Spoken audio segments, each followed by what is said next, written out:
One teacher one book one strategy. ठीक है, एक ही टीचर को तुम्हें फॉलो करना है, एक ही किताब को लगाना है, एक ही स्ट्रेटजी को फॉलो करना है। पहली बार मैंने स्टार्ट करी थी अवतार सीरीज, जहाँ पे मैंने पूरी एनसीईआरटी, पूरा इंटेक्स्ट, पूरा एग्जाम्पल, पूरा पीवाईक्यू, पूरा एनसीईआरटी के एक्सरसाइजेस को कराया था। बहुत सारे लोगों ने क्रिटिसाइज किया कि ऐसे थोड़ी ना, यहाँ से पेपर थोड़ी ना आता है, यहाँ से थोड़ी ना पेपर आता है, बट हुआ वही जो होता था, होगा वही जो होता आया है। 200 मार्क्स के क्वेश्चन थे, 50 क्वेश्चन थे ना, उसमें से 47 जो है 18 इंपॉर्टेंट टॉपिक्स आए, और जो बाकी 3 बचे हैं ना, वो कहाँ से आए हैं सोचो। वो तो मैं अवतार सीरीज वाला जब प्रूव दूंगा तो वहाँ मिल जाएंगे। Hello everyone, myself Avinash Madeshiya, currently pursuing MBBS from PGI Azamgarh. तो अभी तक हमने देखा था कि अवतार सीरीज में मैंने क्या किया था, हर एक चैप्टर के जितने भी ट्रिक, जितने भी फॉर्मूला होते हैं, सारा पढ़ाया था। पूरी एनसीईआरटी की in-text, example, exemplar, exercise, PYQ 36 year के, इतना कुछ फिजिकल केमिस्ट्री के हर एक चैप्टर में ऑलरेडी करा दिया गया है। आपको बस क्या करना है, जो भी चैप्टर पढ़ना है, जैसे मोल कॉन्सेप्ट पढ़ना है तो मोल कॉन्सेप्ट सर्च करिए चैनल पे जाके, आपको मिल जाएगा। ठीक है, मिलेगा क्या, एक पार्ट में 30 से 35 मिनट में पूरी फॉर्मूले होंगी, पूरे थियरी होंगे, पूरा सारा कुछ होगा। ठीक है, और फिर दूसरे पार्ट में क्वेश्चन प्रैक्टिस होगा। तो आप लोगों की शिकायत ये थी कि भैया इनऑर्गेनिक का आप हाईलाइट करा दिए, एनसीईआरटी ऑर्गेनिक का करा दिए, फिजिकल केमिस्ट्री की एनसीईआरटी हाईलाइटेड सीरीज कब आएगी। ठीक है, तो अब स्टार्ट होने जा रही है फिजिकल केमिस्ट्री की भी हाईलाइटेड केमिस्ट्री। ठीक, अब देखो, कुछ लोग ये बोलेंगे कि भैया जो 20 घंटे का जो आपने लिखा था, एक प्लेलिस्ट होगी कि 20 घंटे में पूरी फिजिकल केमिस्ट्री, उसमें तो आपने हाईलाइट भी कराया हुआ है ऐसे करके।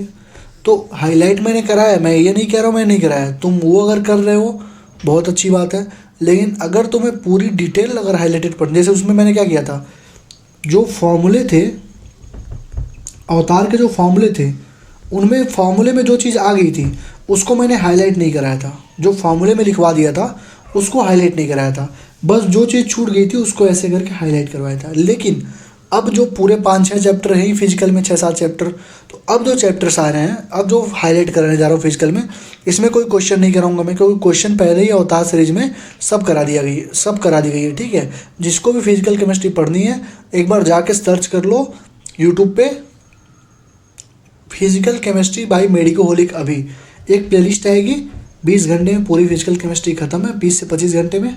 और 19 क्वेश्चन आए थे लास्ट ईयर, 19 के 19 क्वेश्चन जो थे हमारे अवतार सीरीज से ही थे। लेकिन इस बार मैंने कुछ एक्स्ट्रा करने का सोचा है, सोच रहा हूँ पूरी एनसीईआरटी भी हाईलाइट करा दूँ, फिजिकल केमिस्ट्री की भी। ठीक है, तो उसी की सीरीज में हमारा पहला चैप्टर है some basic concept of chemistry, जिसको हम लोग प्यार से मोल कॉन्सेप्ट भी बोलते हैं। ठीक है, देखो हाईलाइट करा रहा हूँ। ठीक है, जल्दी जल्दी कराऊंगा क्योंकि कोई मतलब नहीं है ज़्यादा टाइम लेने का, ऑलरेडी अवतार में सब कवर्ड है। देखो यहाँ पे हमें कुछ नहीं पढ़ना है, यहाँ भी कुछ नहीं पढ़ना है, आगे बढ़ोगे कुछ नहीं पढ़ना है, आगे बढ़ो आगे बढ़ो आगे बढ़ो, यहाँ आ जाओ। 2 चीज़ें तुम्हें याद रखनी है कि similarly many life saving drugs such as cisplatin and taxol are effecting cancer therapy and AZT azidothymidine is use for helping AIDS victim. मतलब ये दवाओं के नाम है जो तुम्हें याद रखने हैं। पहला दवा क्या है, सिस्प्लेटिन है, टैक्सोल है, जबकि सिस्प्लेटिन तुम्हें वहाँ पे कोऑर्डिनेशन कंपाउंड में मिल जाएगा, इसका फिगर भी बना हुआ है और लिखा भी हुआ है। ठीक है, तो सिस्प्लेटिन और टैक्सोल जो है हमारे कैंसर थेरेपी में यूज होता है, और AZT यानी कि एजिडोथाइमिडीन ये यूज होता है एड्स के पेशेंट में। एड्स अनट्रीटेबल है, लेकिन कुछ टाइम के लिए इफेक्टिव, जो अगर मतलब प्रिवेंट करना, मतलब थोड़ा सा उसकी जो मोर्टेलिटी रेट है अगर बढ़ानी है तो हम लोग ये दवा यूज़ कर सकते हैं। ठीक है, AZT। आगे बढ़ो, कुछ भी ज़रूरी नहीं है। अब नेचर ऑफ मैटर पे आ जाओ। एक टॉपिक है 1.2 नेचर ऑफ मैटर, उसमें हमें क्या क्या पढ़ना है। उसमें लिखा हुआ एनीथिंग बीच हैज मास, कोई भी चीज़ जिसके पास मास है और कोई स्पेस ऑक्यूपाई कर रही है उसको मैटर बोलते हैं। ठीक है, हर एक चीज़ जो तुम देख रहे हो ना, ये भी एक मैटर ही है। मास है, इतना जगह इसने घेरा हुआ है तो मैटर है। ठीक, अब देखो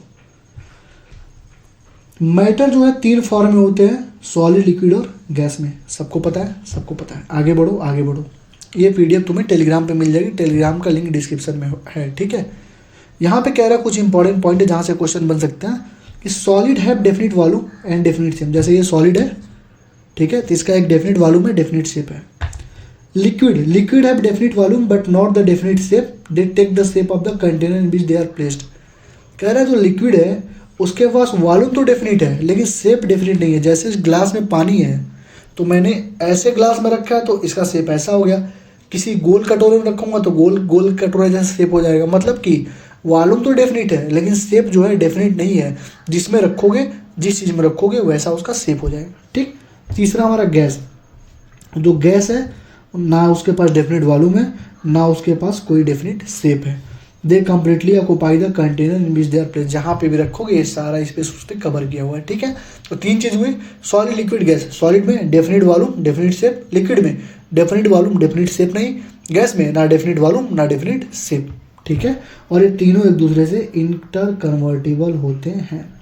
सॉलिड को बहुत ज़्यादा गर्म कर दोगे लिक्विड में कन्वर्ट हो जाएगा, लिक्विड को बहुत ज़्यादा गर्म कर दोगे गैस में कन्वर्ट हो जाएगा। ठीक है, अब रिवर्स देखो, गैस को और कूल करोगे ठंडा करोगे तो लिक्विड बन जाएगा, और लिक्विड को और ठंडा करोगे तो क्या बन जाएगा, सॉलिड बन जाएगा। सिंपल सी बात है, आगे बढ़ो।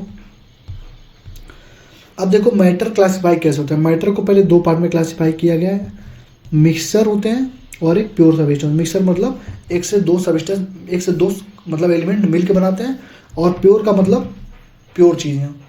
ठीक, अब मिक्सचर को दो पार्ट में तोड़ा गया, होमोजेनस मिक्सचर, हेट्रोजेनस मिक्सचर, और प्योर सब्सटेंस को दो पार्ट में तोड़ा गया, एलिमेंट में और कंपाउंड में। इनके बारे में हम आगे बात कर रहे हैं। ठीक, देखो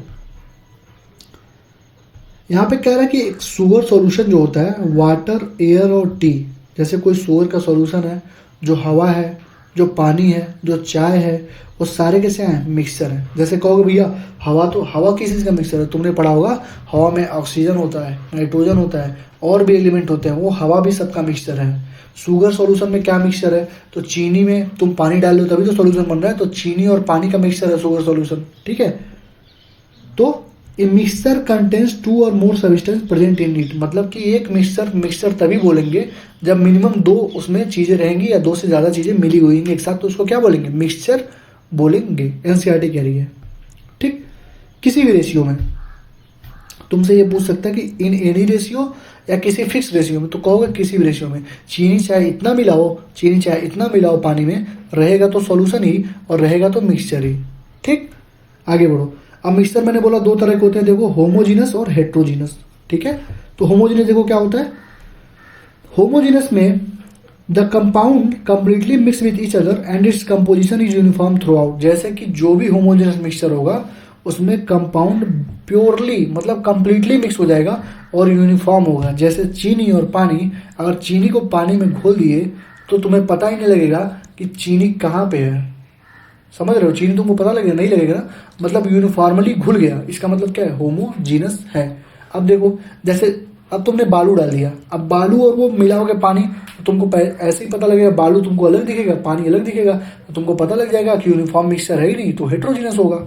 ठीक है, तो होमोजीनस में क्या होता है कि कंपोजिशन यूनिफॉर्म होता है थ्रू आउट, और शुगर सॉल्यूशन और एयर जो है इसके एग्जाम्पल है। तो मिक्सचर के दो एग्जाम्पल एनसीईआरटी में दिए हुए हैं, शुगर सॉल्यूशन और एयर।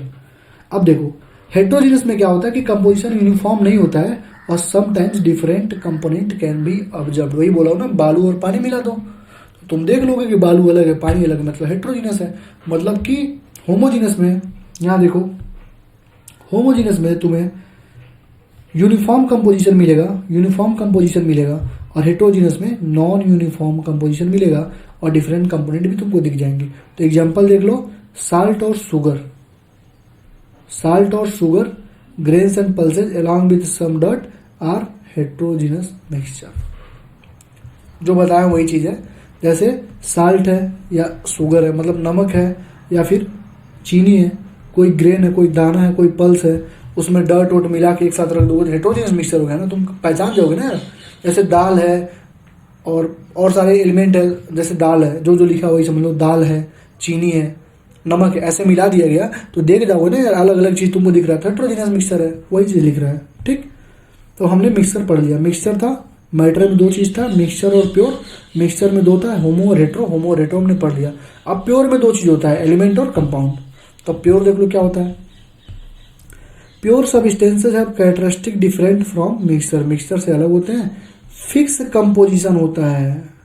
मिक्सचर के पास कंपोनेंट किसी भी रेशियो में हो सकते हैं और देयर कंपोजिशन इज वेरिएबल, यानी कि जो मिक्सचर है उसका कंपोजिशन वेरिएबल हो सकता है। मैंने बोला ना कि इतना चीनी मिलाओ, इतना चीनी मिलाओ, लेकिन एलिमेंट में, प्योर सबिस्टेंस में सारी चीज़ें क्या होती हैं, फिक्स कंपोजिशन में होती हैं। मैं नहीं कह रहा हूँ, एनसीईआरटी कह रही है।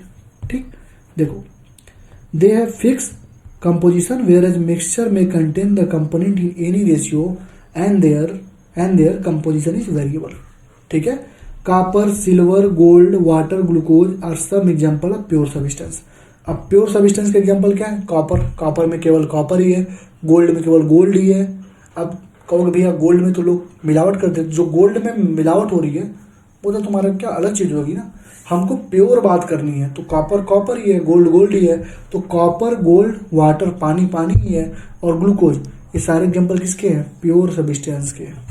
ठीक है, अब कहोगे भैया ग्लूकोज में तो C6H12O6 ऐसे कुछ होता है, तो भैया इसमें तो 3 चीज़ें, कार्बन है, हाइड्रोजन है, ऑक्सीजन है। भले ही 3 चीज़ है लेकिन सबका रेशियो फिक्स है, सबका कंपोजिशन फिक्स है।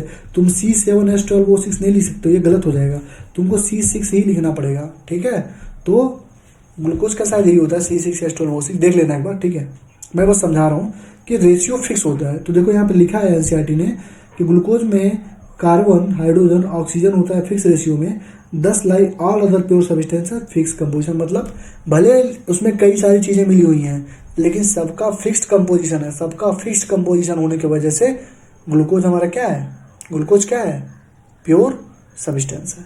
ठीक, और constituent of pure substance cannot be separated by simple physical method. तुम सिंपल फिजिकल मेथड से अलग अलग नहीं कर सकते। जैसे कार्बन, ग्लूकोज में कार्बन है, हाइड्रोजन है, ऑक्सीजन है, तो तुम सिंपली कार्बन को अलग, हाइड्रोजन को अलग, ऑक्सीजन को अलग सिंपल मेथड से नहीं कर सकते।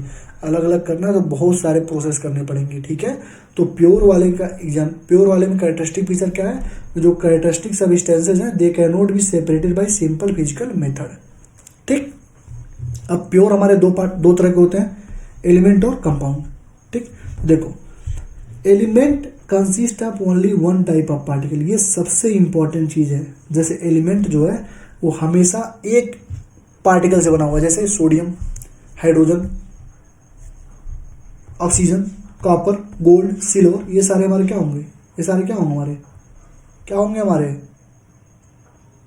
एलिमेंट होंगे भाई, अकेले है ना। देखो क्या लिखा है कि element consist of only one type of particle, element में केवल एक टाइप के पार्टिकल होते हैं, तो एक ही तो है यार, सोडियम एक है, कॉपर एक है, सिल्वर, हाइड्रोजन, ऑक्सीजन। लेकिन जब इसको मिक्स कर दोगे ना तो कंपाउंड बन जाएगा। तो लिख रहा है कि they all contain atoms of one type, मतलब मान लो I8 हो, सपोज दैट I8 लिखा हो। ठीक है, लिखा नहीं जाता, मैं बात कर रहा हूँ। ठीक है, I7 नहीं लिखा हुआ है। ठीक है, तो क्या है, एक ही तरह के तो एलिमेंट है यार। जैसे मान लो लिखा है Fe2, तो ये भी तो तुम्हारा प्योर है ना, एक ही तरह का तो है यार, एक ही तरह का आयरन तो है, तो एक ही तरह का अगर कोई चीज़ है तो एलिमेंट है। ठीक है, लेकिन अलग अलग तरीके मिलेंगे तो क्या होगा, कंपाउंड होगा। सिंपल सी बात है। देखो क्या लिखा है, some element such as sodium और copper contain single atom held together as their constituent particle, wherein some other 2 or more atom combine to give molecules of the element, thus hydrogen, nitrogen, oxygen gases of the molecule यहाँ पे combine करते हैं। तो जब ये combine करते हैं तो उनको क्या बोलते हैं, कंपाउंड बोलते हैं। मतलब सिंपल सी बात फिर से समझाता हूँ, ध्यान से सुनो कि इसमें एक ही रहेगा, एक लिख रहा हूँ, ठीक है, और इसमें लिख रहा हूँ अनेक। मतलब समझ जाना है यहाँ से, अगर कहीं पे I2 लिखा है, Fe2 लिखा है, मतलब अलग अलग लिखा है, I2 लिखा है, Fe2 लिखा है और Cl2 लिखा है, तो एक ही तरह के जो चीज़ें हैं तो सारे एलिमेंट हैं। लेकिन अगर कहीं पे मान लो लिखा है NH3, तो नाइट्रोजन भी है, हाइड्रोजन भी है, दोनों मिल गया ना, तो ये हमारा क्या है, कंपाउंड है। क्या है, कंपाउंड है। क्या है, कंपाउंड। जैसे यहाँ पे देखो HON है, Cu है, Na है, ये क्या है, डिफरेंट एलिमेंट हो गए। ये देखो एटम ऑफ हाइड्रोजन, तो ये मालिक्यूल बन गए। दोनों देखो HH ही तो है यार, HH है ना दोनों, तो मतलब क्या है, एलिमेंट है। लेकिन यहाँ देखो H और ऑक्सीजन और H फिर से मिल गए। तो देखो कहो भैया 2H है, लेकिन भाई ऑक्सीजन भी तो है, तो डिफरेंट हो गया ना, ये डिफरेंट हो गया मतलब क्या होगा, कंपाउंड होगा। जैसे CO2 हो गया तो कार्बन ऑक्सीजन दो अलग अलग मिल गए ना, तो क्या होगा, कंपाउंड हो गया। मतलब कि एलिमेंट में सेम चीज़ होती है, सेम चीज़ को ही रिपीटेड कर दो, I2 C2 B2 जो भी करना है कर दो, लेकिन अगर दो चीज़ें मिल गई हैं तो कंपाउंड होगा। बेसिक सी बात है। ठीक, अब आ जाओ, atom of different element are present in compound. देखिए क्या लिखा है कि कंपाउंड में डिफरेंट एलिमेंट प्रेजेंट होते हैं और फिक्स और डेफिनिट रेशियो में होते हैं और this ratio is characteristic of a particular compound. क्या समझे, मतलब कह रहा है कि जो कंपाउंड है वो एलिमेंट से बनता है और जो एलिमेंट है फिक्स रेशियो में होते हैं और उनका कैरेक्टरिस्टिक प्रॉपर्टी है। जैसे ऑक्सीजन, जैसे तो मान लो C6H12O6 तो 6:12:6 के रेशियो में है तो तुम्हारा ग्लूकोज है। यही रेशियो बढ़ा दोगे तो कुछ और कंपाउंड बन जाएगा, फिर कुछ और कंपाउंड बन जाएगा। मतलब कि जो वो रेशियो है, जो फिक्स कंपाउंड है, जो फिक्स रेशियो है, वो उसकी कैरेक्टरिस्टिक फीचर है। ठीक है, तो ये तुम्हारा यहाँ तक लिखा हुआ है। और property of a compound are different from those of it constituent element. ये ध्यान रखना, जैसे कि कह रहा है कि जो प्रॉपर्टी होती है ना कंपाउंड, जैसे मान लो हाइड्रोजन था, ऑक्सीजन था, दोनों गैस थे और दोनों क्या है, एलिमेंट हैं। लेकिन जब कंपाउंड बना, इनसे H2O बना, ये लिक्विड हो गया। तो क्या समझे इससे, ये कह रहा है कि जो भी कंपाउंड बन रहा है, जो उसके कॉन्स्टिट्यूएंट एलिमेंट है उसमें, वो उसकी प्रॉपर्टी उससे अलग होगी। जैसे H2 हमारा गैस था, ऑक्सीजन भी गैस था, लेकिन जब दोनों कंपाउंड, दोनों एलिमेंट थे पहले, लेकिन जब दोनों मिले तो कंपाउंड बना, और जब कंपाउंड बना तो पानी बन गया। और सबको मालूम है कि पानी क्या होता है, लिक्विड होता है। तो वही चीज़ यहाँ पे लिख रही है कि जो प्रॉपर्टी होती है कंपाउंड की, वो डिफरेंट होती है अपने कॉन्स्टिट्यूएंट एलिमेंट से। ठीक, यहाँ देखो यही एग्जाम्पल यहाँ पे लिखा हुआ है, मैं जो समझाया हूँ। ठीक है, अब देखो एक चीज़ और देखो क्या कह रहा है कि हाइड्रोजन बर्न करता है पॉप साउंड के साथ। हाइड्रोजन जो है पॉप, पटपटाती हुई आवाज़ के साथ बर्न करता है। ऑक्सीजन सपोर्टर है कंबसन का, मतलब ऑक्सीजन जो है कहीं पे आग लगती है, देखते हो हवा अपने आप चलने लगती है, तो ऑक्सीजन सपोर्टर है कंबसन का। लेकिन पानी क्या है, पानी बन गया ना, H2H और O से पानी बन गया। पानी क्या है, पानी एक्सटिंग्विशर, मतलब देख रहे हो उल्टा, प्रॉपर्टी उल्टा हो गई। मतलब ऑक्सीजन आग लगा रहा था, लेकिन कंपाउंड जब बना तो आग बुझाने लगा। तो वही चीज़ लिखी हुई है। ठीक है, और जो कॉन्स्टिट्यूएंट है कंपाउंड के can not be separated into simpler substances by physical method, they can be separated only by chemical method. हम लोग फिजिकली कंपाउंड के एलिमेंट को सेपरेट नहीं कर सकते। जैसे मान लो पानी है, तो अभी कोरोना काल में सबको ऑक्सीजन चाहिए था, इतना आसान होता है इसको सेपरेट करना, तो पानी को अलग, हाइड्रोजन को अलग कर देते, ऑक्सीजन को अलग कर देते और हम लोग अपना यूज़ कर लेते। लेकिन ऐसा मुमकिन नहीं है, फिजिकल मेथड से नहीं हो पाता, केमिकल मेथड से करना पड़ता है। ठीक, आगे बढ़ो। अब प्रॉपर्टीज देख लो। Topic number 1.3 properties of matter and their measurement. ये देख लेते हैं मेजरमेंट कैसे करते हैं। देखो दो प्रॉपर्टी होती है, फिजिकल और केमिकल। फिजिकल प्रॉपर्टी क्या होती है, physical properties are those property which can be measured और observed without changing the identity और the composition of the substance. मतलब कि हमको कंपोजिशन चेंज नहीं करना है, आइडेंटिटी चेंज नहीं करना है। कोई कंपाउंड है तो बस उसको देखना और बता देना कि हाँ ये चीज़ है। समझे, फिजिकल का मतलब ये होता है। जैसे colour, order, melting point, boiling point, density. जैसे किसी की डेंसिटी पता होगा तो तुमको पता लगे ना इस डेंसिटी में ये चीज़ आती है, तो बस वही काम करना, तुमको छेड़छाड़ नहीं करनी है उससे। केमिकल प्रॉपर्टी वो होती है जिसमें केमिकल चेंज आता है, जहाँ पे केमिकल चेंज अकर हुआ उसको बोलते हैं केमिकल प्रॉपर्टी। जैसे एसिडिटी हो गई, बेसिसिटी हो गई, कंबसिबल रिएक्शन हो गया, रस्ट लग गया, तो सब क्या हो गए, वो सारे हमारे क्या है, केमिकल चेंजेस हैं। तो सारे क्या है, केमिकल प्रॉपर्टीज में आएंगी। ठीक, आगे बढ़ो। इंटरनेशनल सिस्टम ऑफ यूनिट, यानी जिसको हम लोग SI यूनिट बोलते हैं, वो 11th कॉन्फ्रेंस में, 11th जनरल कॉन्फ्रेंस में उसको साइन किया गया था। और जो SI यूनिट होता है उसमें 7 बेस यूनिट होते हैं, सबको पता है 7 होते हैं, यूडीएम में भी पढ़े हो। 7 कौन कौन से होते हैं, length, mass, time, electric current, thermodynamic, temperature, amount of substance, luminous intensity. इन्हीं 7 से जितना तुम पूरे फिजिक्स में जो तुम पढ़े हो ना कि कैपेसिटेंस का ये होता है, वोल्टेज का ये होता है, इन्हीं 7 से ही मिलके बनते हैं। यानी 7 बेस क्वांटिटीज होती है हमारे पास। कितनी होती हैं, 7 बेस क्वांटिटीज होती है। इनके अलावा जो भी होती है वो सारे क्या होते हैं, डिराइव्ड होते हैं। ठीक है, वो सारे डिराइव्ड होते हैं। तो इसमें एक चीज़ क्या याद रखना कि जो अमाउंट ऑफ सब्सटेंस है उसका जो SI यूनिट है मोल होता है, और जो लुमिनस इंटेंसिटी है उसका जो SI यूनिट होता है वो कैंडिला होता है। ठीक है, तो भैया लेंथ का नहीं होता है, भैया लेंथ का सबको मालूम है यार, मीटर होता है, मास का किलोग्राम होता है, टाइम का सेकंड होता है। मेन ये लोग भूल जाते हैं कि अमाउंट ऑफ सब्सटेंस का होता है मोल और लुमिनस इंटेंसिटी का होता है कैंडिला। ठीक, आगे बढ़ो। अब देखो कुछ चीज़ें आप याद कर लो, तुम्हारे फिजिक्स में भी काम आएंगी। ये देखो, इसको ऐसे याद करते हैं, मिली सेंटी डेसीमीटर। देखो मिली सेंटी डेसीमीटर डे का हेक्टो किलोमीटर, हम लोग ऐसे याद किए थे बचपन में, ठीक है, क्लास 5-6 में था ये। तो इसको ऐसे याद कर लो कि मतलब कितना वैल्यू, जैसे मेगा लिखना, कहीं पे लिखा हुआ कि इट कंटेन्स पावर 10⁶ मेगावाट, तो मेगावाट का मतलब होता है कि 10⁶। ये चीज़ एक बार देख लेना, ठीक है। तो मेगा का मतलब 10⁶, गीगा का मतलब 10⁹, टेरा का मतलब 10⁻12, पीटा का मतलब 10⁻15। देखो पी से 15 होता है, पी से पीटा और पी से 15, तो 15 जहाँ पर रहेगा वहाँ पी वाला ऑप्शन होगा, पीटा ऑप्शन होगा, ठीक है। 18 से एक्सा, 21 से जेटा और 24 से योटा। अभी तक इसके बाहर पूछा नहीं है, लेकिन एटलीस्ट 10⁻15 तक तो याद रख ही लेना। और जब निगेटिव में जाओगे तो जैसे माइक्रो लिखना है तो 10⁻⁻6, नैनो में कितना होता है 10⁻⁹, एंगस्ट्रॉम में कितना होता है 10⁻10 हो जाएगा। और यहाँ देखो पीको में 10⁻12, फेम्टो में 10⁻15, जेप्टो, एक्टो, इसको ऐसे याद कर लेना, ठीक है। अब एक चीज़ और याद कर सकते हो, देखो कैसे, यहाँ पे देखो 10⁻12 पे क्या है, टेरा था, यहाँ पे पीको है। अब देखो 10⁻15 पे तुम्हारा पीटा था, यहाँ पे फेम्टो है, देख रहे हो, पी और एफ कितना सिमिलर शब्द है, 15 पी और एफ से याद कर लो, ठीक है। यहाँ देखो 10⁻24 पे योटा था, यहाँ पे -24 पे योक्टो हो जाएगा, वाई से स्टार्ट होगा। यहाँ पे जीटा था, यहाँ पे जेप्टो हो जाएगा। यहाँ पे एक्सा था, यहाँ पे ओटो हो जाएगा। तो बस इसमें भी तुमको कहाँ तक याद रखना बता दे रहा हूँ, ये 15 तक याद रखो एटलीस्ट, और 10⁻24 का याद रखो। यहाँ पर भी 10⁻15 तक याद रखो और 10⁻24 का इसको याद कर लेना, ठीक है। पूछा तो नहीं गया लेकिन मैथ में मतलब फिजिक्स में और फिजिकल केमिस्ट्री में यूज होता है इसका बार, ठीक है। आगे बढ़ो, यहाँ पे कुछ भी इंपॉर्टेंट नहीं है। यहाँ देखो एक चीज़ ध्यान रखो, 1 लीटर में 1000 ml होता है और 1000 सेंटीमीटर क्यूब में 1 डेसीमीटर क्यूब होता है, ठीक। आगे बढ़ो, कुछ यूज़ नहीं है। यहाँ देखो कह रहा है कि हमारे पास टेम्परेचर में 3 यूनिट होती हैं, सेल्सियस, फ़ारेनहाइट और केल्विन। जो एसआई यूनिट है टेम्परेचर की क्या है, केल्विन है, क्या है, केल्विन है, क्या है, केल्विन है, क्या है, केल्विन। देखो यहाँ पे दिखा देता हूँ मैं एक बार, ये देखो एसआई यूनिट टेम्परेचर की क्या है, केल्विन है, तो kelvin is the SI unit. Celsius और फ़ारेनहाइट मत मार देना, ठीक।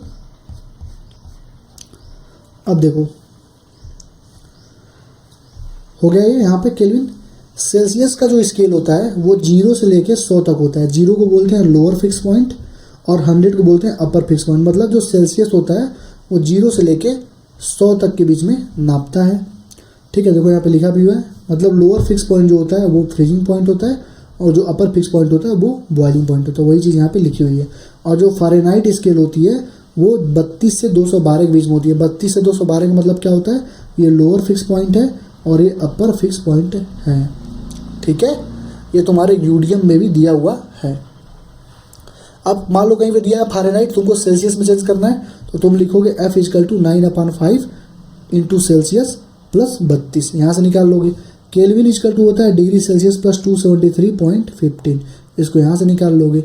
अब देखो एक चीज़ और ध्यान रखना, यहाँ पे मैं तुम्हें बता दे रहा हूँ। ये देखो मान लो कोई अननोन आ गया, मान लो कोई सपोज दैट कि कोई अननोन तुम्हारे पास आ गया, अननोन तुम्हारे पास कोई स्केल है नापने वाला, तो उसका एक लोअर फिक्स पॉइंट होगा, उसका एक अपर फिक्स पॉइंट होगा।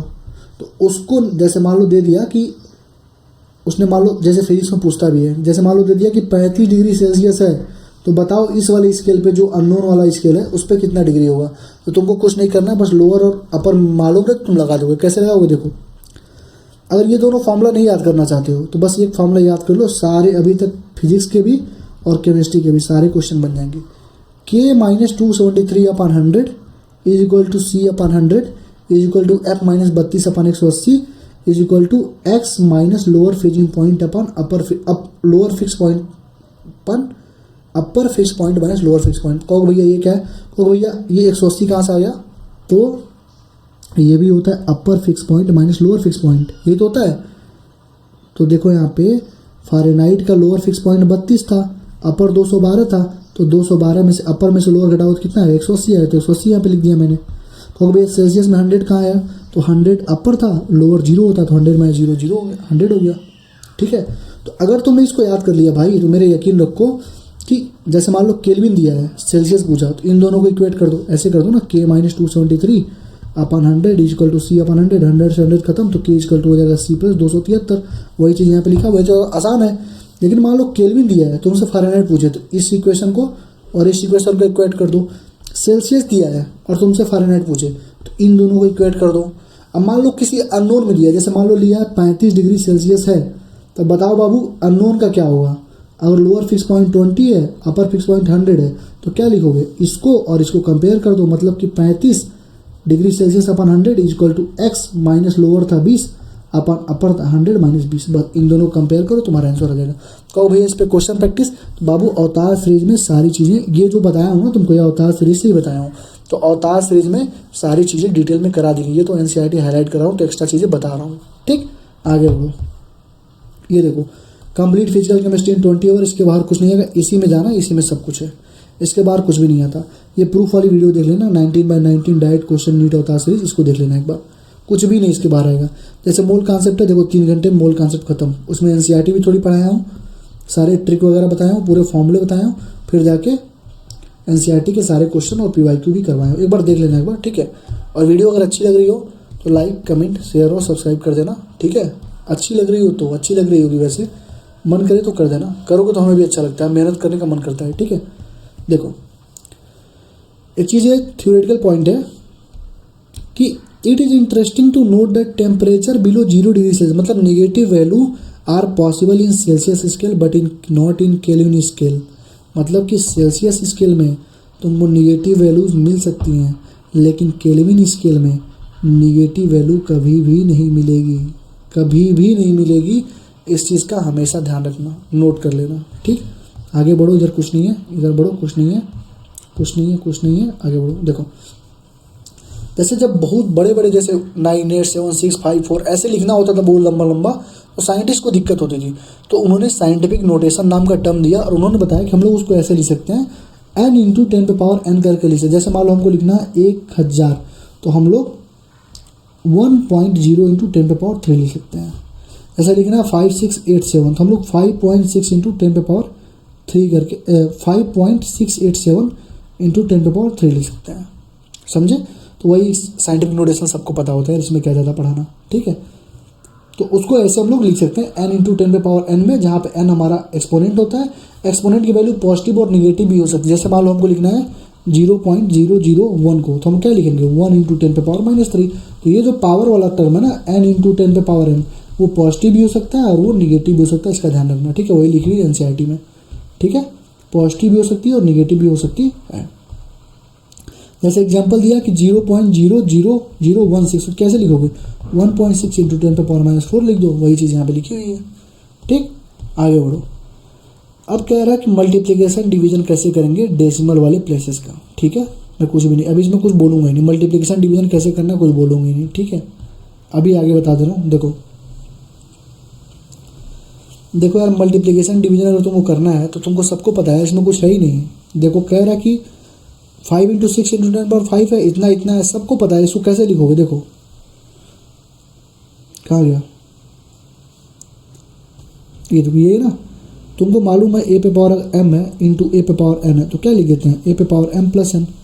वही चीज़ तो लिखा हुआ है यार, देखो यहाँ पे डिवीजन है a पे पावर m अपान a पे पावर n, तो क्या लिख दो a पे पावर m माइनस n। तो वही चीज़ देखो, दोनों पावर को जोड़ दिया है। ये मैथमेटिक्स है यार, ये मैथमेटिक्स है। एडिशन सब्ट्रैक्शन तुमको नहीं आता है क्या, बच्चों को आता है। अब देखो सिग्निफिकेंट फिगर आ गया, ये इंपॉर्टेंट है थोड़ा सा। देखो सिग्निफिकेंट फिगर पढ़ने से पहले दो चीज़ पढ़ लो, प्रेसीजन और एक्यूरेसी क्या होती है। जो प्रेसीजन होता है उसका मतलब होता है closeness of various measurement for the same quantity. मतलब कि क्लोजनेस कितना, मतलब तुम आसपास के नंबर ला के दिखा रहे हो उसको। जैसे मान लो 2 है तो 1.96, 1.98, 1.97 ऐसे करके, तो इसको क्लोजनेस बोलते हैं, ठीक है। तो प्रेसीजन क्या बताता है, it refers to the closeness of various measurement और द सेम क्वांटिटी, ठीक है। However accuracy is the agreement of a particular value to the true value of result. Accuracy मतलब एग्रीमेंट है कि हाँ ये चीज़ सही ही है। जैसे उसने एग्जांपल दिया है कि 3 लड़के थे, ठीक है, एक का 1.95 था, एक का 1.93 था, एक का एवरेज, मतलब दोनों का एवरेज कितना है, मतलब 3 लड़के थे A B C, एक ने अपना मेजरमेंट किया 1.95 उसने दूसरा मेजरमेंट किया इतना, दूसरे ने इतना इतना, एवरेज निकाला गया, सी ने इतना इतना किया, ठीक है। तो देखो दोनों का एवरेज जब लिया गया तो 2 आ गया। तो हमको हमारी जो वैल्यू थी यहाँ पे देखो क्या लिखा हुआ है कि यहाँ देखो for example if the true value for a result is 2 ग्राम, मतलब अगर हमारी जो ट्रू वैल्यू है वो 2 ग्राम है, तो देखो जब इसने हमने सॉल्व कराया इसको तो यहाँ पर 2 ग्राम आ गया, मतलब ये सबसे ज़्यादा एक्यूरेट है। मतलब 2 ग्राम हमारा आंसर था और इसने 2 ऑब्जर्वेशन लिए, और मान लो मैं कुछ करने जा रहा हूँ तो 5 ऑब्जर्वेशन ले रहा हूँ, तो पाँचों का रिजल्ट तो नहीं लिखूंगा ना, एवरेज करके लिखूंगा ना उसका रिजल्ट। तो 2 ऑब्जर्वेशन लिया, दोनों का एवरेज करके लिख दिया, तो सबसे 2 ही आ गया, मतलब 2 हमको चाहिए था, 2 आ भी गया, तो क्या है सबसे एक्यूरेट है ये, ठीक है। तो और प्रेसीजन क्या होता है, जैसे प्रेसीजन देखो ये 2 है, हमको यहाँ देखो समझा रहा हूँ मैं, ये देखो 2 है, अब 1.98 है और 1.99 है, बताओ सबसे प्रिसाइज कौन है, सबसे ज़्यादा एक्यूरेट कौन है। तो कहोगे भैया 1.99, क्योंकि क्या है 2 के पास है, इसलिए सबसे ज़्यादा एक्यूरेट ये हो जाएगा, ठीक है। तो वही लिख रहा है कि प्रेसीजन जो होता है closeness of various measurement of the same quantity होता है, और जो हमारा एक्यूरेसी होता है एग्रीमेंट होता है पर्टिकुलर वैल्यू के साथ। अब फिजिक्स में तुम्हारे चीज़ दो चीज़ें काम आएंगी कि डेसिमल के बाद जितने नंबर है प्रेसीजन उतना ज़्यादा, जैसे मान लो 2.2 है और 2.2468 है, तो कौन सबसे ज़्यादा प्रिसाइज है, तो ये सबसे ज़्यादा प्रिसाइज है। तो तुमसे एग्जाम में यही पूछा जाता है, ठीक है। तो ये ट्रिक है समझ लो एक तरह से इसको सॉल्व करने का, कि डेसिमल के बाद जितने नंबर होंगे, जितने ज़्यादा नंबर उतना ज़्यादा प्रेसीजन ज़्यादा होगा, और मेजर्ड वैल्यू के सबसे पास वाली वैल्यू एक्यूरेसी, मतलब देखो 2 है, मान लो हमने मेजर किया 2 और एवरेज वगैरह लेके निकाला था तो 2.01 आ गया और 2.05 आ गया, तो एक्यूरेट सबसे कौन है, ये है ना जो सबसे पास में। जैसे 2 है, 2 वैल्यू आ गई 2.1 2.3, तो एक्यूरेट कौन है 2.1 एक्यूरेट है, मतलब 2 के सबसे पास, मतलब कि डेसिमल के बाद जितने ज़्यादा नंबर होंगे उतना ज़्यादा प्रेसीजन होगा, और मेजर्ड वैल्यू के सबसे पास वाली जो वैल्यू होगी उसमें एक्यूरेसी होगी सबसे ज़्यादा, ठीक है। आई होप कि यहाँ तक कोई दिक्कत नहीं हो रही होगी, ठीक है। अब सिग्निफिकेंट फिगर का रूल देखो, कह रहा है कि all non zero digit are significant, मतलब कि देखो जैसे 285 है, जितने भी नॉन जीरो वाले डिजिट हैं सारे सिग्निफिकेंट, जैसे 6 है, 6 7 8 है, 7 8 9 है, ये सब देखो नॉन जीरो डिजिट है, सारे क्या होते हैं सिग्निफिकेंट होते हैं। जैसे यहाँ देखो 0.25 है, इसमें कितने सिग्निफिकेंट फिगर है 2 है ना, क्योंकि जीरो तो नहीं होता ना सिग्निफिकेंट फिगर, ठीक है। तो non zero digit are significant. दूसरा, zero preceding to the first non zero digit are not significant, such zero indicate position of decimal point, मतलब कि जैसे मान लो 0.03 लिखा हुआ है, तो अगर डेसिमल के जस्ट बाद हो, वही लिख रहा है zero preceding to first non zero, मतलब कि ऐसा समझो, ध्यान समझो, मतलब घुमा के लिखा हुआ, थोड़ा सा लिख रहा है zero preceding to first non zero digit, मतलब कि नॉन जीरो डिजिट के पहले अगर कोई जीरो है तो वो क्या है नॉन सिग्निफिकेंट है, लेकिन ये फर्स्ट होना चाहिए, ये नहीं कि 0.4087 है तो कहोगे भैया ये हमारा था नॉन जीरो डिजिट, उसके आगे ये है तो ये नॉन, ये ऐसा नहीं है भैया। फर्स्ट नॉन जीरो डिजिट, मतलब कि सिंपल सा फंडा है, इसको ऐसे याद कर लेना, ये घुमा फिरा के लिखा हुआ है, ठीक है। एनसीईआरटी का काम ही घुमा फिरा के लिखना, देखो ऐसे याद कर लो कि दशमलव के बाद अगर तुरंत जीरो है, ठीक है, कितना भी जीरो है, कितना भी, तो क्या होगा नॉन सिग्निफिकेंट होगा वो, समझे। तो इसका मतलब ये हुआ, ठीक। तीसरा पॉइंट देखो, zero between 2 non zero digit are significant होंगे, जैसे कि 2.005, ये क्या होंगे सिग्निफिकेंट होंगे। आप कहोगे भैया अभी तो आपने बोला कि ये होते ही नहीं है, ये होते ही नहीं है, लेकिन भाई इसके आगे भी जीरो होता है, लेकिन अगर 2 नॉन जीरो डिजिट के बीच में जितने भी होंगे सारे सारे सिग्निफिकेंट होते हैं, ठीक है। समझ में आया, मतलब कि एक बार फिर से समझ लो, बढ़िया समझ लो। देखो अगर तुम्हारे पास लिखा है 0.000006, तो इसमें एक ही सिग्निफिकेंट फिगर है, बस ये 6 है, ठीक है। लेकिन लिख दिया 1.00000006, तो 1 2 3 4 5 6 7 सिग्निफिकेंट फिगर है, समझे। मतलब कि दशमलव के बाद अगर कोई जीरो है तो वो नॉन सिग्निफिकेंट होगी, अगर दशमलव के पहले भी जीरो है। लेकिन अगर दशमलव के बाद जो भी जीरो है, ठीक है, दशमलव के बाद जो भी जीरो है और उसके पहले कोई नॉन जीरो डिजिट है तो वो सिग्निफिकेंट होगा, वही इसका एग्जांपल बता रहा हूँ, ठीक है।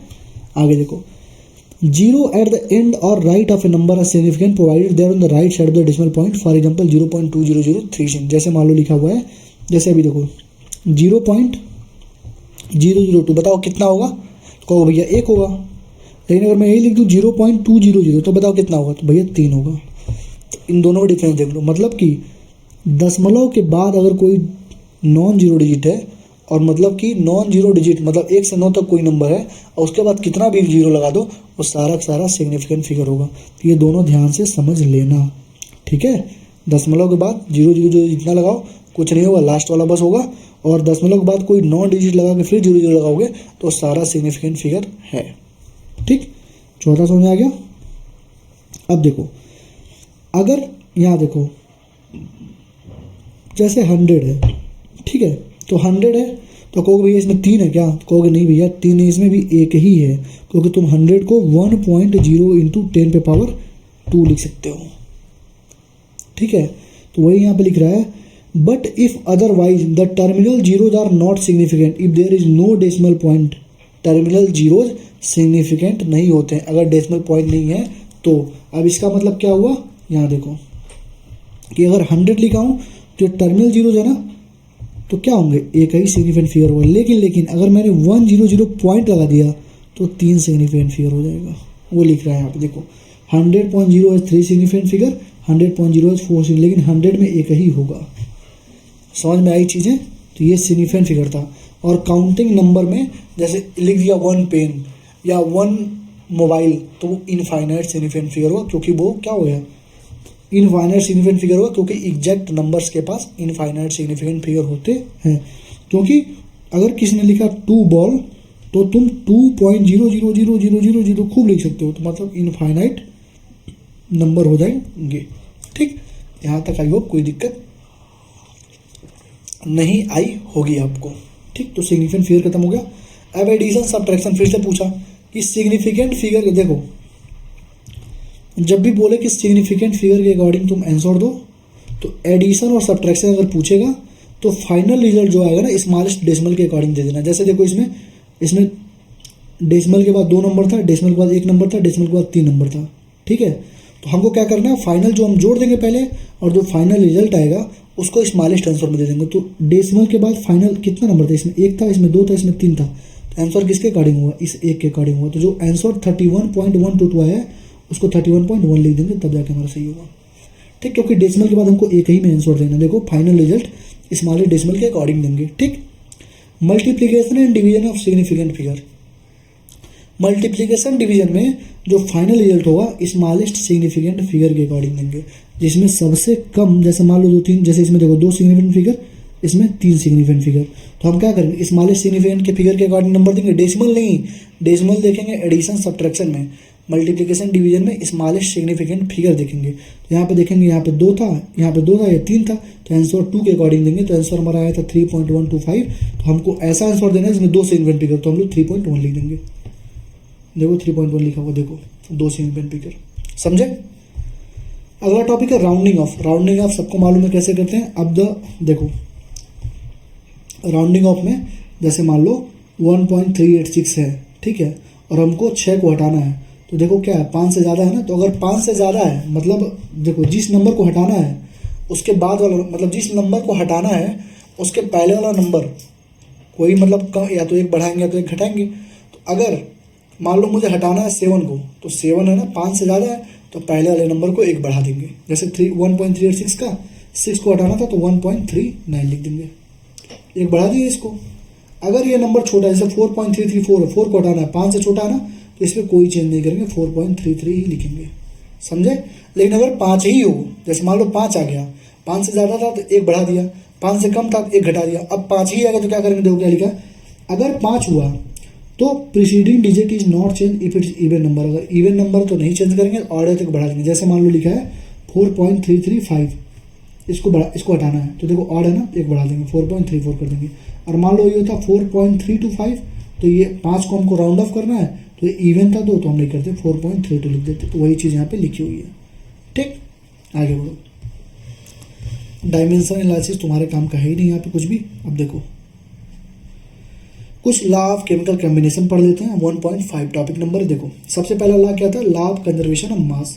Law of conservation of mass को किसने दिया था, पहले साइंटिस्ट का नाम है इधर को एंटोनी लेवेजियर साहब ने दिया था, और उन्होंने बोला था कि matter can neither be created nor be destroyed. ठीक है, और law of conservation of mass nuclear reaction पे फॉलो नहीं होती है, इस चीज़ का ध्यान रखना। तो लॉ ऑफ कंजर्वेशन ऑफ मास दिया था एंटोनी लेवोजियर साहब ने, और वो न्यूक्लियर रिएक्शन पे फॉलो नहीं होती है।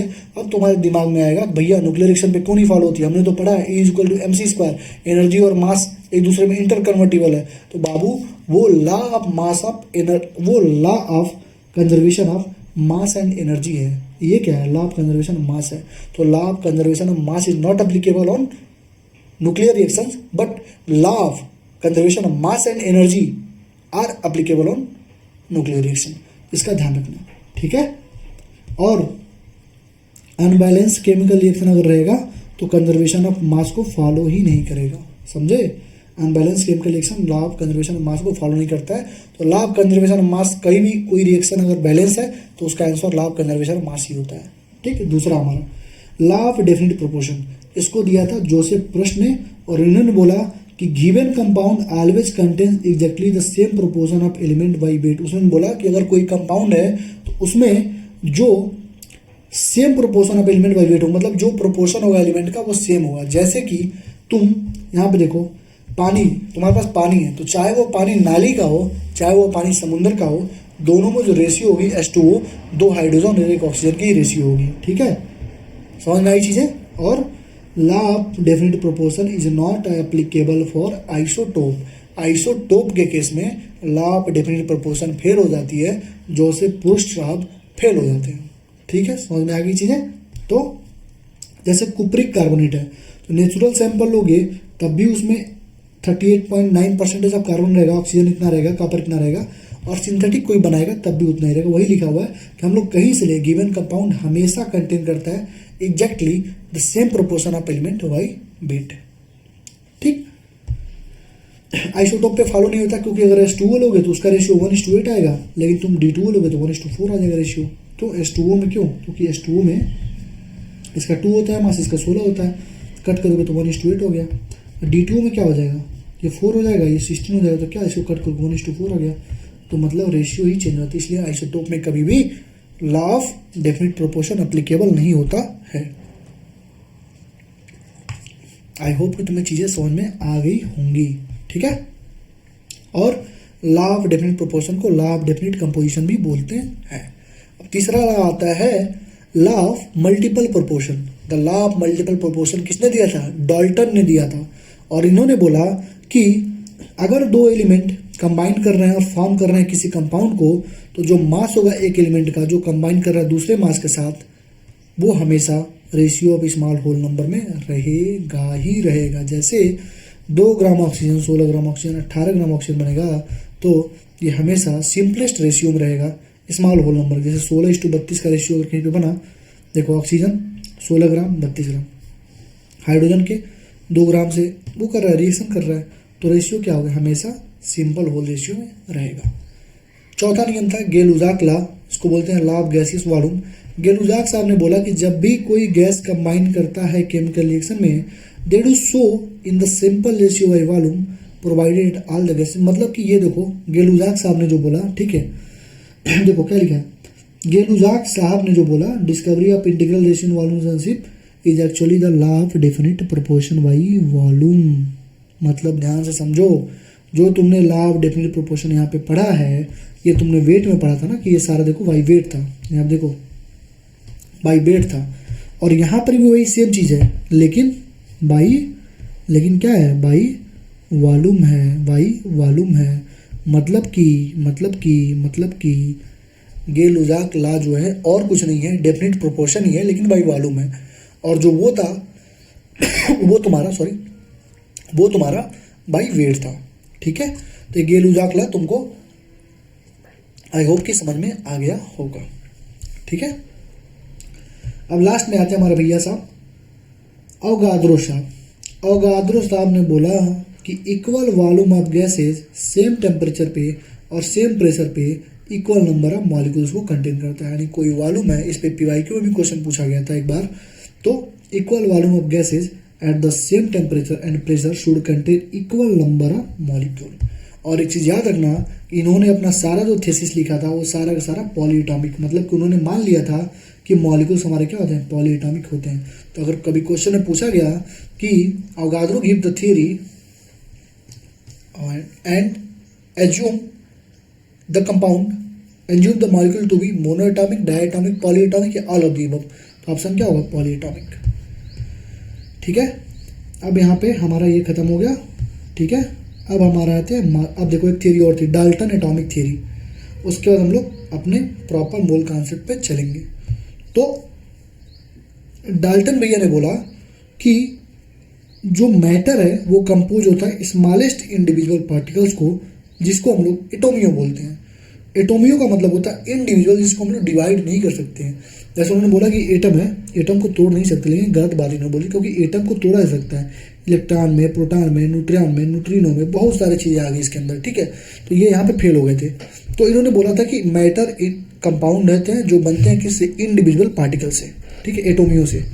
और डाल्टन ने 3-4 पॉइंट बोला था कि matter consist of individual atoms, all the atom of a given element have identical property including identical mass, item of different element differ in masses। बिल्कुल सही बात इन्होंने बोली थी। देखो इन्होंने क्या बोला था कि अगर कोई एलिमेंट है तो उसकी आइडेंटिकल प्रॉपर्टी होगी, जैसे Cl2 तो क्लोरीन की आइडेंटिकल प्रॉपर्टी होगी दोनों की, जैसे Cl बना तो आइडेंटिकल प्रॉपर्टी होगी।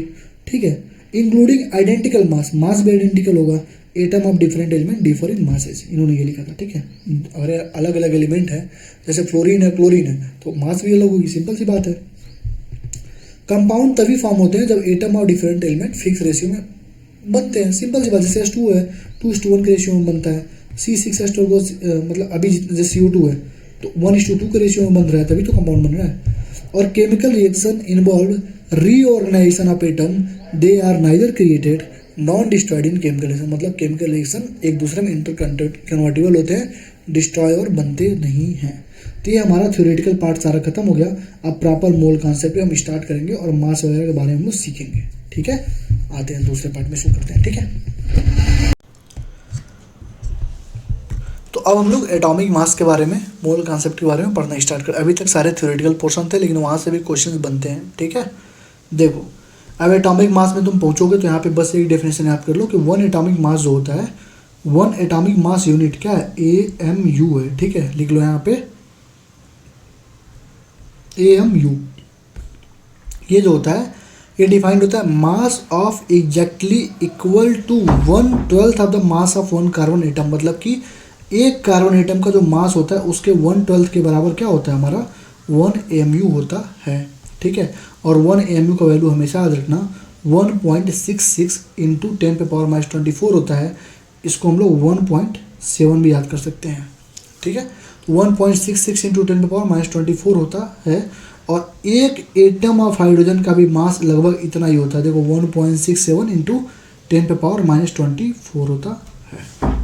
ठीक है, तो एटॉमिक मास यूनिट AMU के बारे में तुम्हें पता लग गया, और एक एटम के, एक हाइड्रोजन के बारे में तुम्हें पता लग गया। ठीक है, अब देखो AMU को हम लोगों ने U से रिप्लेस कर दिया, इसको यूनिफाइड मास बोलते हैं। अब देखो यहाँ पे तुम्हें AMU दिया है, एटॉमिक मास यूनिट। ठीक है, लेकिन तुम्हारे नीट में कई सारी चीज़ें पूछी जाती हैं, नीट में और JEE में। AMU पूछा जाएगा, atomic mass unit, actual mass पूछा जाएगा, और ग्राम एटॉमिक मास या ग्राम मॉलिक्यूलर मास पूछा जाएगा। ठीक है, तो मैं तुम्हें एक समझाता हूँ एग्जाम्पल से। जैसे मान लो कार्बन है, तो तुमसे पूछेगा कार्बन का एटॉमिक मास बताओ, तो तुम कहना कि कार्बन का एटॉमिक मास होता है 12 AMU। हाइड्रोजन का पूछेगा, पानी का जैसे पूछा तो कहोगे 2 इसका और 16 इसका, कितना होगा 18 AMU। ये AMU में लिख रहे हो क्या है, ये एटॉमिक मास है। ठीक है, इसी को मॉलिक्यूलर मास बोलते हैं। लेकिन तुमसे पूछा एक्चुअल मास बताओ, एक्चुअली में कितना है ये, तो तुम AMU का तुमको मालूम ही है 1.66 इंटू 10⁻24 होता है। इससे तुम मल्टीप्लाई कर देना, मतलब 12 इंटू 1.66 इंटू 10⁻24। देखो यहाँ पे लिखा हुआ है, यहाँ पे लिखा हुआ है। अब तुमसे पूछ लिया उसने कि ग्राम एटॉमिक मास बताओ, तो बस जो AMU में लिखे थे उसको ग्राम कर देना, 12 ग्राम 18 ग्राम। समझ में आ गई चीज़ें, ये बहुत इंपॉर्टेंट चीज़ है, इसका ध्यान रखना, कंफ्यूज मत होना इससे। ठीक है, आगे बढ़ते हैं। जैसे मान लो ऑक्सीजन है, आपको भी एटम में क्या लिखेंगे, मोल में क्या लिखेंगे, तो मान लो ऑक्सीजन का एक एटम का लिखना तो लिखोगे 16 AMU, लेकिन मोल में जब लिखना होगा तो हमेशा ग्राम में डील करोगे। अगर लिखेगा एक मोल का कितना होगा तो 16 AMU मत लिख देना, तुमको 16 ग्राम लिखना होगा। ठीक, आगे बढ़ो। अब आ गया एवरेज एटॉमिक मास। कई सारे जैसे मान लो लिखा हो आइसोटोप में, जैसे मान लो कार्बन का 12 होता है, 13 होता है, 14 होता है। हाइड्रोजन का प्रोटियम, ड्यूट्रियम, ट्रिटियम होता है। ठीक है, तो 3 मिल गए तो हमको तो एवरेज लेना पड़ेगा ना यार। तो एवरेज कैसे निकालते वो देखो, ये देखो यहाँ पर भाई साहब ने एवरेज निकाल के दिखाया। अब इनसे सरल तरीका मैं बता रहा हूँ। ठीक है, देखना अभी ये देखो कहाँ गया। चलो पहले ये पढ़ लो। देखो एवरेज का यार फॉर्मूला होता है, आगे मैं पढ़ाया हूँ। ठीक है, मॉलिक्यूलर मास देखो, molecular mass is the sum of atomic mass of the element present in a molecule. It is obtain by multiplying the atomic mass of each element by the number of atom. कुछ नहीं लिखा है। जैसे मान लो methane है, CH4 है, तो क्या लिखो, कार्बन का कितना होता है 12 होता है, हाइड्रोजन कितना होता है 1 होता है, और 4 है तो 1 × 4 कर दो, 12 और 4 कितना हो गया 16 हो गया। सिंपल सी बात है, यही तो लिखा हुआ है। हाइड्रोजन का पानी का पूछा तो पानी का H2 हो जाएगा 2, ऑक्सीजन का 16 कितना 18 हो गया। बस लो लिख दिया वहाँ पे, वही पूछ रहा है। ठीक है, एवरेज एटॉमिक मास मैंने इधर पढ़ाया था, यहाँ पे पढ़ाया हुआ भी दिखाता हूँ तुमको। ठीक है, आगे मैंने लिखा है। ठीक, देखो अब तुमसे देखो नंबर ऑफ मोल्स के बारे में ज़्यादा फॉर्मूला दिया नहीं है, लेकिन मैं बता देता हूँ। नंबर ऑफ मोल जो होता है वो होता है मास अपन मोलर मास, उसको वॉल्यूम अपन 22.4, और ये जो होगा लीटर में ही लिखना है, 22.4 लीटर होता है। ठीक है, और नंबर ऑफ मोल्स का एक और फॉर्मूला होता है number of particles upon Na। Number of particles upon Na पूछेगा how many number of particles are present in 5 moles of carbon dioxide, तो लिख देना number of particles is equal to number of moles को, number of particles upon Na को इधर कर देना, तो नंबर ऑफ मोल्स क्या हो जाएगा।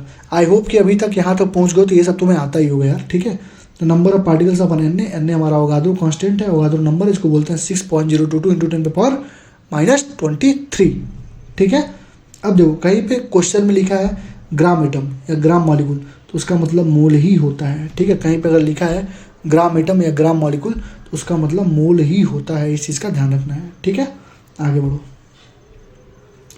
देखो यहाँ पे क्या लिख रहा है, एक मोल वो अमाउंट है सब्सटेंस का जो कंटेन करता है as many particle as there are atoms in exactly 12 gram of the carbon 12 isotope. कह रहा है 12 ग्राम कार्बन 12 के जो आइसोटोप है, आइसोटोप क्यों लिखा है 12, क्योंकि कार्बन 13 भी आइसोटोप होता है, कार्बन 14 भी, ये दोनों नहीं, कार्बन 12 के आइसोटोप में 12 ग्राम कार्बन 12 के आइसोटोप में जितने भी एंटिटी होती है उतना ही 1 मोल में होता है। यहाँ पर जब सॉल्व किया गया इसको तो वही आ गया अवोगाद्रो कांस्टेंट, ऊपर जो बताया हूँ 6.022 × 10⁻23 एटम पर मोल। ठीक, आगे जाओ। तो वही यहाँ पे लिखा हुआ, अगर कोई पूछे 1 मोल हाइड्रोजन एटम में कितना एटम होगा, तो अगर एटम पूछ रहा है तो 6.022 × 10⁻23 एटम बता दो। अगर कोई मॉलिक्यूल पूछ रहा है तो 6.022 × 10⁻23 मॉलिक्यूल बता दो। ठीक है, आगे बढ़ो। यहाँ पे तुम्हारे काम को कुछ भी नहीं है, ये देख लेना एक बार। The mass of 1 mole of substance in gram is called molar mass, वो तो सबको पता ही है। अब देखो परसेंटेज कंपोजिशन, अब हम लोग असली चीज़ पे आ रहे हैं। देखो जैसे उसने पूछा मास परसेंटेज बताओ किसी भी एलिमेंट का, तो फॉर्मूला क्या आता है, मास ऑफ वो एलिमेंट का अपन मोलर मास इंटू 100, बस फॉर्मूला है। जैसे मान लो उसने पूछा मास परसेंट बताओ कार्बन डाइऑक्साइड का, किसमें 12 ग्राम कार्बन, मान लो दिया 12 ग्राम कार्बन है इन CO2 में। ठीक है, बताओ मास परसेंटेज ऑफ कार्बन, तो कितना ग्राम है, लिखोगे मास ऑफ एलिमेंट कितना है 12, मोलर मास कितना होगा CO2 का 44 × 100, आंसर आ गया तुम्हारा। ठीक है, दूसरी चीज़ नंबर ऑफ पार्टिकल्स बार बार अभी बताया हूँ ना। देखो अभी तुमको एक चीज़ बताया हूँ मैं, देखो यहाँ पे बोला हूँ ना मैं, मोल इज इक्वल टू होता है number of particles into number of particles upon Na। तो तुमसे अगर नंबर ऑफ पार्टिकल पूछेगा तो मोल इंटू Na हो जाएगा, तो मोल इंटू Na को कहोगे भैया x आपने क्या लिखा है, तो x होती है एनीथिंग, x होता है एनीथिंग, x होता है एनीथिंग। जैसे तुमसे पूछा find the number of electrons, find the number of electrons in N3-। अब तुमको जितना इलेक्ट्रॉन होगा ना तो मोल इंटू Na तुमको करना ही पड़ेगा जितना, जैसे बोला उसने 3 मोल O2 प्लस में बताओ कितने इलेक्ट्रॉन होंगे, तो तुमको क्या करना पड़ेगा 3 मोल यहाँ रखो 3 इंटू Na, और O2 प्लस में कितने इलेक्ट्रॉन है ना, तो O2 प्लस में पहले कितने इलेक्ट्रॉन हो गिन के उस इलेक्ट्रॉन की वैल्यू को यहाँ पे पुट कर दो। इस पे भी नीट में PYQ पूछा गया है। N3 माइनस करके था, N3 माइनस करके पूछा है, तो 9 तियाँ ऐसे करके N3 माइनस करके पूछा है, तो यहाँ पे तुम कोई भी क्वेश्चन सॉल्व कर सकते हो। ठीक है, तो नंबर ऑफ पार्टिकल हो जाएगा anything into mole into Na। मान लो उसने पूछा कि how many atom are present in NH3, 5 mole NH3, तुम लिखोगे 5 इंटू Na। अब कितने एटम है NH3 में? NH3 में कितने एटम है? 1 और 3 ही एटम, 4 एटम है ना, तो 4 से मल्टीप्लाई कर देना। समझे? ऐसे करना होता है। तो यहाँ तक कुछ है नहीं। अब इंपीरिकल फॉर्मूला इतने अच्छा सा ट्रिक बताया वहाँ पे अवतार सीरीज में, अवतार सीरीज से कर लेना है। बताता हूँ एनसीईआरटी क्या लिख रही है। एनसीईआरटी लिख रही है हमारी कि इंपेरिकल फॉर्मूला रिप्रेजेंट करता है simplest whole number ratio various atom in a compound, versus molecular formula shows करता है exact number of different type of compound. मतलब ये कह रहा है कि जैसे C6H12, ये देखो C6H12OC है, O6 है, ये तुम्हारा मॉलिक्यूलर फॉर्मूला है, क्योंकि एग्जैक्ट जो था वही बता दिया। लेकिन इंपेरिकल फॉर्मूला इसका सिंपलेस्ट रेशियो बताता है, मतलब C1H2O1 आ जाएगा, यानी कि CH2O हो जाएगा। ये तुम्हारा इंपेरिकल फॉर्मूला है। अरे 6 से डिवाइड कर दो ना सबको, सिंपलेस्ट रेशियो आ गया तुम्हारा, तो ये तुम्हारा इंपेरिकल फॉर्मूला। तो वही चीज़ यहाँ पे लिखा हुआ है एनसीईआरटी ने कि इंपेरिकल फॉर्मूला रिप्रेजेंट करता है सिंपलेस्ट होल नंबर रेशियो को, वाइल जो मॉलिक्यूलर फॉर्मूला होता है वो एग्जैक्ट नंबर को बताता है। क्या बताता है? एग्जैक्ट नंबर को बताता है। ठीक है, और कैसे निकालते हैं स्टेप बता देता हूँ। देखो, जैसे मान लो कई सारी जगह यहाँ परसेंटेज दिया हुआ है, तो परसेंटेज को ग्राम मान लो। ठीक है, convert the mass percent to gram, जैसे दिया है वहाँ पे देखो, यहाँ पे दिया था 24.27%, तो 24.27 ग्राम मान लो। 71.65%, तो 71.65 मान लो। उसके बाद उसको मोल में कन्वर्ट कर लो, तो नंबर ऑफ मोल्स तुमको मालूम है, मास अपन मोलर मास, मास दिया हुआ था, मास दिया हुआ, उसका अपन मोलर मास से डिवाइड करके निकाल लो यहाँ पे। ये 3 तुमको रेशियो आ जाएगा। ठीक है, अब सबसे सिंपलेस्ट और सबसे जो छोटा है उससे डिवाइड कर दो सबको, तो 2.02 था, इससे डिवाइड करोगे तो 1:1:2 का रेशियो आएगा, तो मतलब H2CCl का रेशियो यहाँ पे आगे देखो, तो CH2Cl इसका फॉर्मूला हो जाएगा। ये कौन सा फॉर्मूला है? इंपेरिकल फॉर्मूला है। ठीक है, वही लिखा हुआ है यहाँ पे, देख लो सारी चीज़ें। इंपेरिकल फॉर्मूला लिख दिए, उसके बाद तुमको मॉलिक्यूलर फॉर्मूला लिखना है, तो मॉलिक्यूलर फॉर्मूला के लिए एक फॉर्मूला होता है, इसको ध्यान रखिएगा आप लोग कि N इक्वल टू होता है मॉलिक्यूलर मास अपॉन इंपेरिकल मास। मतलब मॉलिक्यूलर मास तुम्हारा यहाँ पे दिया होगा, या देखो मॉलिक्यूलर मास तुम्हारा यहाँ पे दिया होगा, यहाँ पे देखो एक से दिया होता है, दिखा रहा हूँ, ये देखो मोलर मास दिया ना, मोलर मास 98.96, तो तुम क्या करोगे, यहाँ पे लिख दोगे 98.96 अपॉन इंपेरिकल मास। इंपेरिकल मास तुमको निकला नहीं है, इंपेरिकल मास बोलो भैया कहाँ से निकालेंगे, तो इंपेरिकल मास तुम्हारा यही तो है भाई, जो इंपेरिकल फॉर्मूला तुम्हारा बना, क्या बना था? CH2Cl, तो इसका मास निकाल लो। कार्बन का होता है 12, हाइड्रोजन का होता है 2, क्लोरीन का होता है 35, उसको यहाँ पे डिवाइड कर दो, 96/35 करोगे अराउंड, तुम्हारा जो भी आंसर आना होगा यहाँ पे आ जाएगा। यहाँ पे देखो कितना आ गया, 2 आ गया। तो जो 2 आता है उसी को इंपेरिकल फॉर्मूला से, जब n आ गया ना हमारा, देखो n का वैल्यू क्या आ गया, 2 आ गया। जब 2 को तुम इंपेरिकल मास से डिवाइड कर दोगे, तुम्हारा मॉलिक्यूलर मास आ जाएगा। समझे क्या बोल रहा हूँ? 4-5 स्टेप में होता है, अवतार सीरीज में भी बता रखा हूँ। ठीक है, तो ये एनसीईआरटी लाइन है, अभी तक तो सबको आ ही गया होगा यार ये चीज़ें। ठीक है, और एक चीज़ हमेशा ध्यान रखना, जैसे मान लो जब नंबर ऑफ मोल निकालना, तो जैसे मान लो आ गया मोल्स ऑफ ऑक्सीजन, तो तुम O2 की जगह 32 मत लिख देना मोलर मास, हमेशा 16 ही लिखना। जैसे H2 है तो H2 की जगह 2 मत लिखना, ठीक है, हमेशा 1 लिखना। देखो यहाँ पे 1 लिखा हुआ, देखो, तो वही चीज़ लिखा हूँ, ऑक्सीजन को 16 लिखना, मतलब जो सबसे सिंपल है। जैसे मान लो क्लोरीन Cl2 आ गया, तो अब यहाँ पे इसका 35.5 गुणे 2 मत कर देना, केवल 1 का मास लिखना। ठीक है, तब जाके तुम्हारा एग्जैक्ट फॉर्मूला आएगा यहाँ से। ठीक, आगे बढ़ो, सब क्लियर है, क्लियर है, क्लियर है। देखो आगे बढ़ो। स्टोइकियोमेट्री क्या होती है? स्टोइकियोमेट्री का मतलब होता है स्टोकियान और मेट्रॉन, मतलब कि मीनिंग एलिमेंट को मेजर करना है हमको। एलिमेंट को मेजर कैसे करोगे?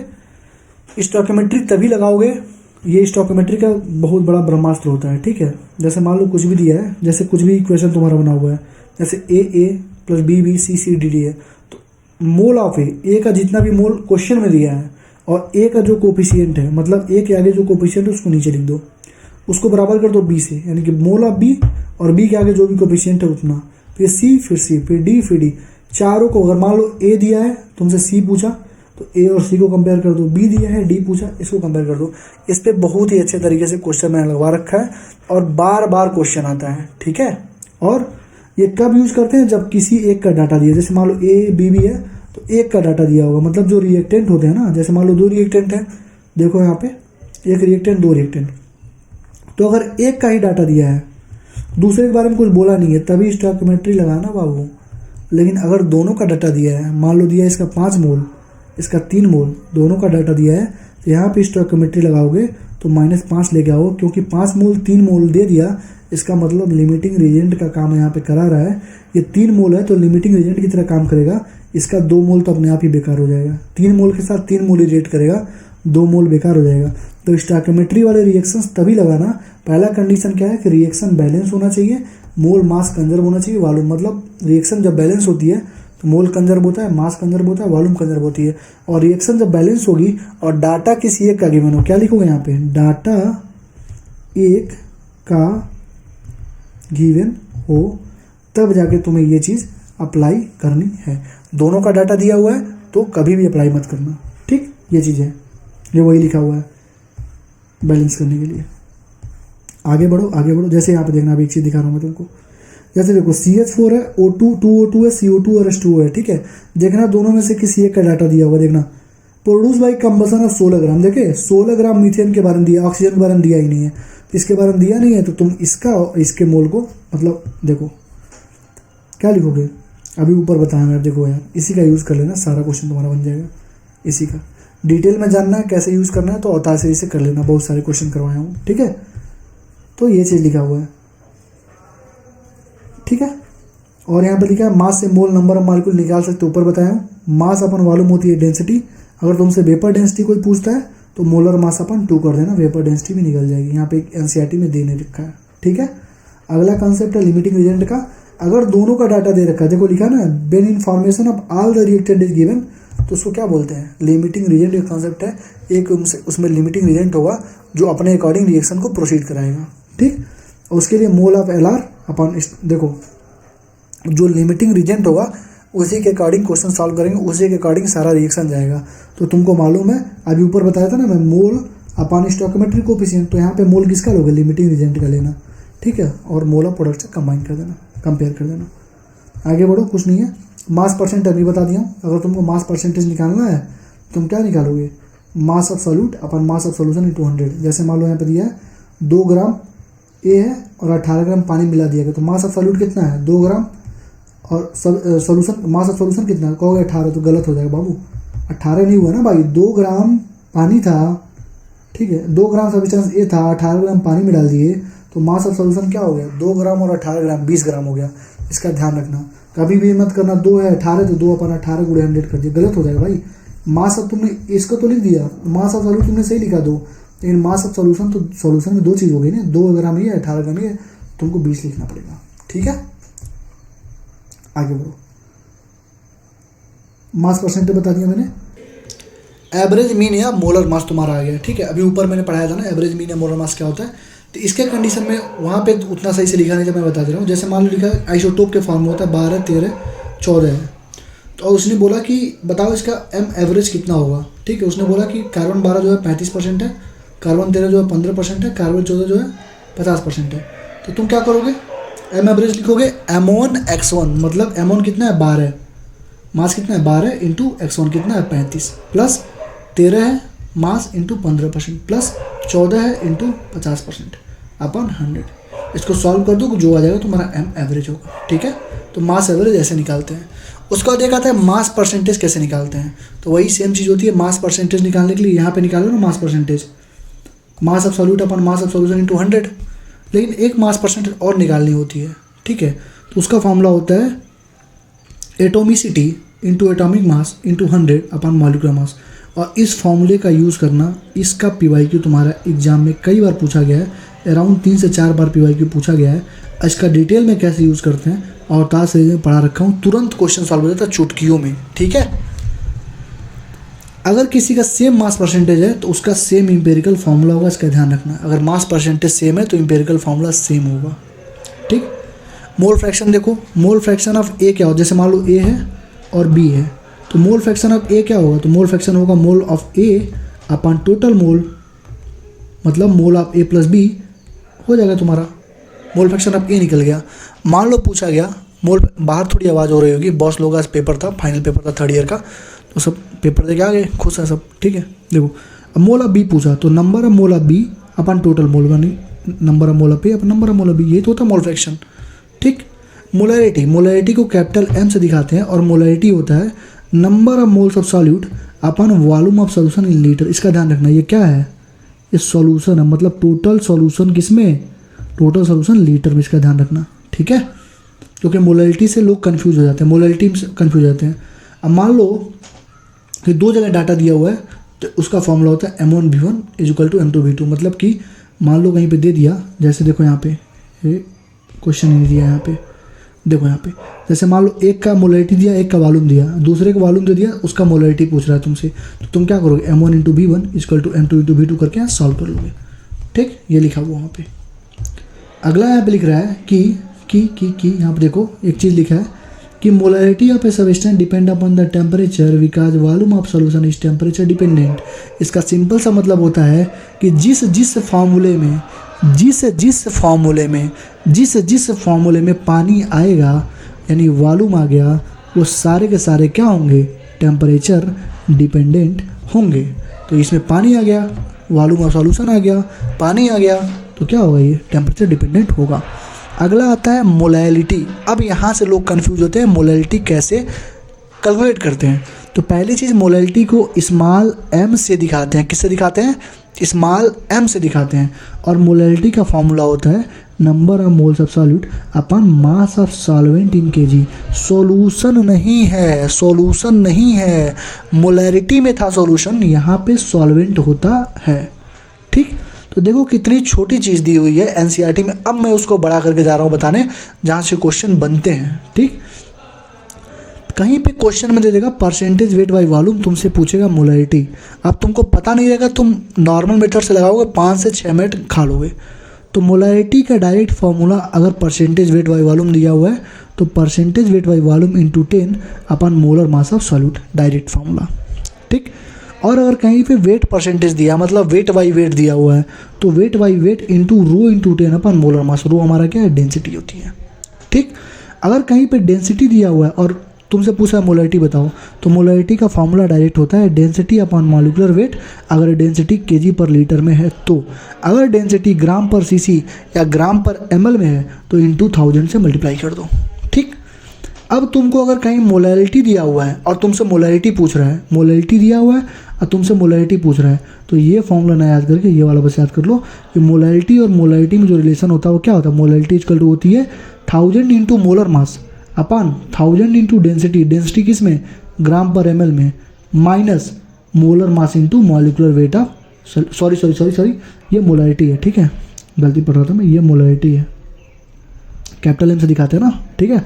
तो मोलैरिटी = होती है 1000 × मोलैरिटी अपॉन 1000 × रो, मतलब कि डेंसिटी किस में, g/ml में, minus molarity × molecular weight of solute. ये मोलैरिटी और मोलैरिटी में रिलेशन है। डायरेक्ट क्वेश्चन सॉल्व होते हैं, ठीक है, जेईई मेंस में तो भर के पूछे जाते हैं। और अगर तुमको मोल, मान लो उसने दिया कि mole fraction of solute is 2.5, अब बताओ मोलैरिटी क्या होगी। तो मोलैरिटी का डायरेक्ट फॉर्मूला एक्स सॉल्यूट यानी mole fraction of solute × 1000 upon 1 - x solute, मतलब कि 1 - mole fraction of solute × molar mass. बस यहाँ से तुम डायरेक्ट सॉल्व कर सकते हो, ठीक। आगे बढ़ो, ये तुम्हारा पूरा खत्म हो गया, हमारा शायद खत्म ही हो गया होगा, इसमें तो कुछ था ही नहीं, ठीक है। ये पूरा तुम्हारा, ये सारे क्वेश्चन में, ये जितने भी क्वेश्चन तुम देख रहे हो ना, ये सारे अवतार सीरीज में करा रखा हूँ, ठीक है।